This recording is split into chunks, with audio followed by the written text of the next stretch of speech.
Welcome to Everything Casual, bringing you original football casual videos from the golden era of the 80s and 90s, right up to current day. Football away day stories and historic clashes between football firms. Subscribe so you don't miss out. We upload videos every week. Please note, this is not my video.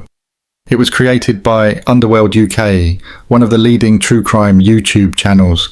They create amazing videos dealing with gangland figures, crime bosses and true hard men throughout the UK, and our channel is working in collaboration with them. Please go and check their channel out if you are into Gangland UK stuff. So a big thank you to them for sharing this video with us. Liverpool is a very naughty place, with some very naughty people. And some of those people are worshipped by millions at football stadiums and on TV up and down the country every week. In fact, some of these people have very serious links to organised crime. In this episode, a collaboration with Everything Casual, we show you how these footballers are linked to serious crime. Starting with the one and only legend that is Steven Gerrard. So as you hear about Gerrard's daughter? Heard a few weeks ago, mate. Well, a week ago. Got a video. But you know what? When you look at Steven Gerrard, and this isn't me hating on him, this isn't me like, you know, you've got to understand his background, you've got to understand where he comes from, you've got to understand what some of his family I've got up to in the decades when we were children, when he was a kid. He's always been surrounded by criminality, Steven Gerrard, whether Liverpool supporters like it or not. He's always had an element of criminality involved in his personal life and his social life. You know, I forget what his uncle's name is, but his uncle went to prison years ago for a large consignment of importation drugs or something like that. And he's from Iton. He's from that area where there's a lot of shit going on right now. And this isn't nonsense. I've had a few run-ins with one. If you remember, we've seen him by Kirkdale train station, all pissed, watch on glow. Just took him to safety. But later on in my life, I was mixing with this family called the Richardsons. And Tony Richardson used to be with this girl called Alex. I forgot her name before, she was called Gerrard. And Steven Gerrard used to be with this girl called Alex Curran. Steven Gerrard used to be with this girl called Jennifer Ellison. Whatever happened. Tony's got with Jenny, Steven's got with Alex. So Tony Richardson ended up with Steven Gerrard's bird. And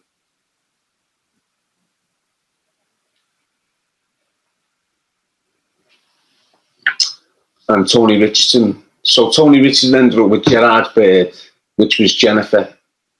And Steven Gerrard ended up with Tony Richardson's bird, which was Alex Curran. So that's how they came into a relationship with each other. Before that, Steven Gerrard got threatened by someone called George Bromley Jr. And as I said before, Gerrard's family's always been linked to criminality within the city of Liverpool.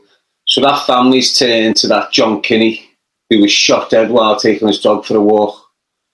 Good friend of the fella who got shot dead in Salford. Forgot his name. But anyway, I'm around Tony. And because I'm around Tony, I end up becoming around Jennifer. Now, when Jennifer's came into Tony's life, the family haven't liked it, especially the mother. The mother was sort of strict with Jennifer. And the mother, you could just see the mother weren't happy with what was going on with their daughter mixing with this group of people. Do you understand what I'm saying? But love's blind, innit? Anyway, she's with Tony. She's mixing with that network of friends of Tony's, which are all, you know, the Snarlies, the Farleys, basically. All that group: Pancake, Spiff, Glover, Champ, Chrissy Farley, Ian, Alan, all these weird people she's mixing with. Lee O'Reilly, Carlos Escoffrey. And around this time, while they're good, I'm mixing with them, I'm in the house, I'm locking off in toilets with them, chatting, you know the dance. But then starts kicking in with someone called Josh Avis and the Richardsons. And it began over Josh Avis's sister. She was mouthy back in the day, and she ran her mouth off being told straight, and it's caused conflict or something. So at one point, you've got Tony with Jennifer in Jennifer's Range Rover in the city centre of Liverpool, and they come under attack by men with machetes. And that was sort of a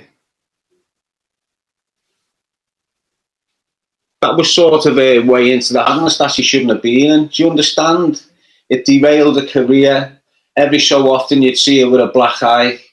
Every so often you just see them arguing. It was all madness for her.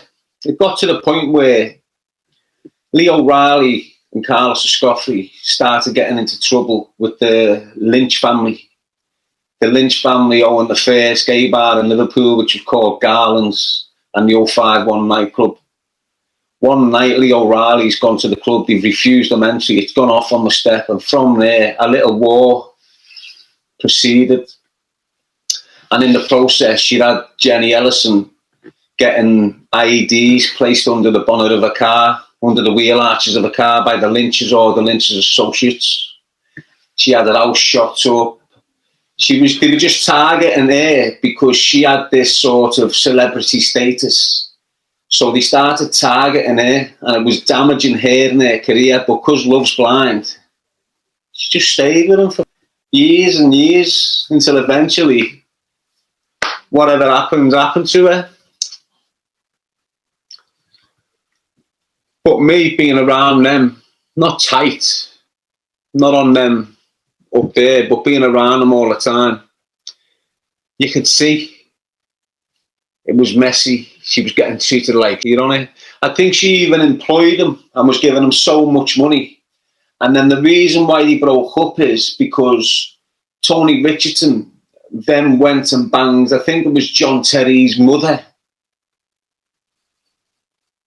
I'm sure it was John Terry's mother behind her back, and it just broke down after that. I'm convinced. But anyway, that's a little story. That's true. To my knowledge, to my information, to my experience. And now let's focus on the very controversial Joey Barton. One of the most striking images from the book for me was that first night that you're inside and you're waiting for an assault that may or may not come from your cellmate. You're there with a can of baked beans. Can you give us an insight into what that night was like and your mindset at that time? Well, it's the animalistic impulse to survive that is in there. You know, you're completely taken out of a comfort zone. You are dehumanized, you know, in all manner of different ways, and your primeval, your urge is to survive in whatever guise that is, you know, and you obviously don't want to, you know, become embroiled in some further violence, because that negates the reason that you're in there for. You're in there to learn a lesson and hopefully come out and not be drawn into something like that again. But obviously you go in there and you've got to survive, you know, and you know, it's, as you can imagine, it's not a place where negotiation and you know, the normal everyday civilian life you know, the laws and the rules that you have going on around you, and that have all you've known for, you know, the best part of 25 years, 20 odd years are gone, and all of a sudden there's a different set of rules, different set of laws, and it's a lot more similar to where you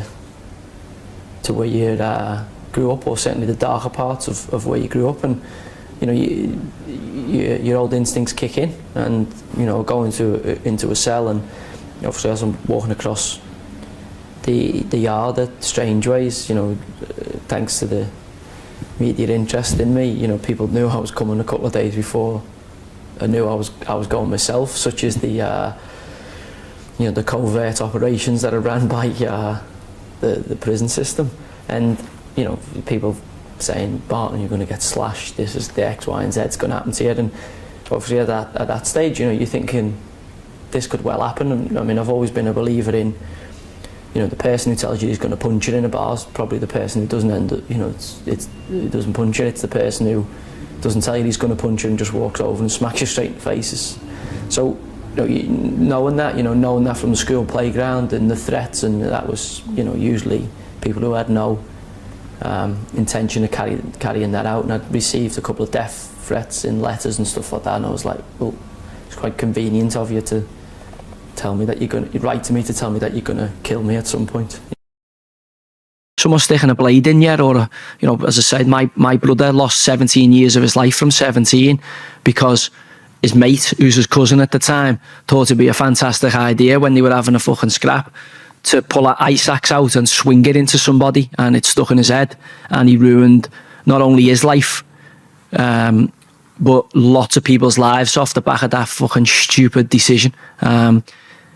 You know, they were charged with racially aggravated, you know, and again, I think if the lad wasn't black, it may not have happened. Anthony Walker, and he was a fantastic kid. I always remember seeing him on our estate because there wasn't many black people about where we lived.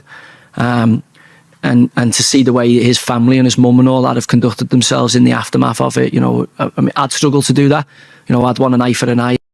Some of you knew about Stevie G and Joey Barton and their links, but did you know about the Newcastle and England superstar Anthony Gordon? He has a very naughty uncle, a high-ranking member of the Liverpool gang, the Deli Mob. A Gangland enforcer who threw acid in a man's face and plotted to blind others under the orders of an Underworld crime boss has been jailed for life. Jonathan Gordon, 34, of Liverpool, charged £6,000 to carry out an acid attack and £10,000 to blind a victim. Analysis of Gordon's gangland conversations revealed he was a man in demand to carry out similar attacks across the northwest of England. For a fee of up to £10,000, he was willing to maim and disfigure whoever his clients wanted him to. His services were advertised over EncroChat. The encrypted phone network, developed in about 2016, was almost exclusively being used by criminals 3 years later. Hundreds of criminals across the UK who believed their EncroChat communications were 100% secure have been brought to justice since the platform was hacked by Dutch and French police in late 2019. They shared their intelligence with British counterparts working in the National Crime Agency. The NCA said Gordon had been waiting for a man to leave his home in St Helens, Merseyside, on 14th April 2019 before carrying out the acid attack. The victim, who was temporarily blinded, was later able to pick out Gordon in an identity parade. In a statement to the court, he told how he had been left in a world of darkness, depression and dependency, and worried he'd forget his children's faces. He thought about the fact that age and their faces would change, but he would only ever know them as children. During the investigation, it transpired Gordon had been using the secret communication system EncroChat, which was later infiltrated by detectives. Previously encrypted messages showed Gordon, who was a member of the so-called Deli Mob crime gang in Liverpool, was taking instructions from an unidentified crime boss. He'd planned a further attack in Blackpool, but this was thwarted due to fears they'd be spotted by police during the coronavirus lockdown. Then a third attack was planned for 6th April 2020 in Warrington, Cheshire. Gordon and complices Dylan Johnson, 27, and Stephen Wissop, 28, drove a stolen Ford Fiesta to Beatles Road and planned to throw acid on a man who lived at the home. But the attack was abandoned after they spotted CCTV on the property. The men made further attempts to carry out the attack, but it was thwarted as police investigated. EncroChat messages also showed Gordon had been involved in a street gunfight on 2 occasions in Liverpool in 2020, with one of the shots hitting the window of an elderly couple's house. The NCA said Gordon had also been involved in a plot to shoot a property in Warrington on 20th March 2020.